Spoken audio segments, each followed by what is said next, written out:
একটা সন্ধ্যা, স্টেডিয়ামে আলো জ্বলছে, দর্শকদের গর্জন ধীরে ধীরে বাড়ছে। মাঠে নামল লখনউ সুপার জায়ান্টস আর দিল্লি ক্যাপিটালস, কিন্তু কেউ জানত না সামনে অপেক্ষা করছে একদম বন্ধ করা গল্প। LSG ব্যাট করতে নামল আত্মবিশ্বাস নিয়ে। মিচেল মার্শ ব্যাট হাতে যেন এক যোদ্ধা, 4 ছক্কায় স্কোরবোর্ড এগিয়ে নিচ্ছিল। কিন্তু হঠাৎ গল্পে মোড়। এক এক করে উইকেট পড়তে শুরু করল। অক্ষর পটেল আর কুলদীপ যাদব বল হাতে যেন জাদু দেখাচ্ছে। পুরান আউট, মাকরাম আউট, মিডল অর্ডার ভেঙে পড়ল। শেষ দিকে আব্দুল সামাদ চেষ্টা করল, লড়াই করল, কিন্তু পুরো দল থেমে গেল 141 রানেই। মনে হচ্ছিল এই স্কোর কি যথেষ্ট হবে? দ্বিতীয় অধ্যায়, ঝড়ের শুরু, ধ্বংসের পথে। ডিসি নামল সহজ টার্গেট তাড়া করতে, মাত্র 142। কিন্তু শুরুতেই বিপর্যয়। রাহুল আউট, 0, অক্ষর আউট, 0, নিশাঙ্কা আউট।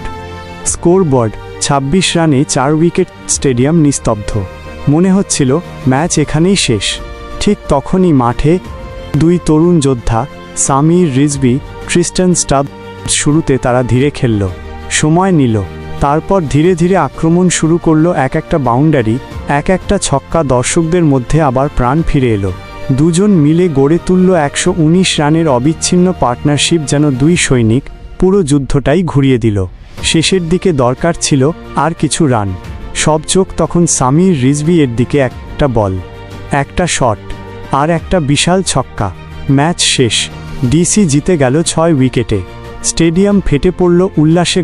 এই গল্পের আসল হিরো একটাই, সামির রিজভি। চাপের মধ্যে ঠান্ডা মাথায় খেলেই ম্যাচ জিতিয়ে দিল। এই ম্যাচটা একটা সিনেমার মতো, যেখানে শুরুতে হার নিশ্চিত মনে হলেও শেষ পর্যন্ত লড়াই করলেই জয় সম্ভব। ক্রিকেট মানেই অনিশ্চয়তা, আর সেই জন্যই এত সুন্দর।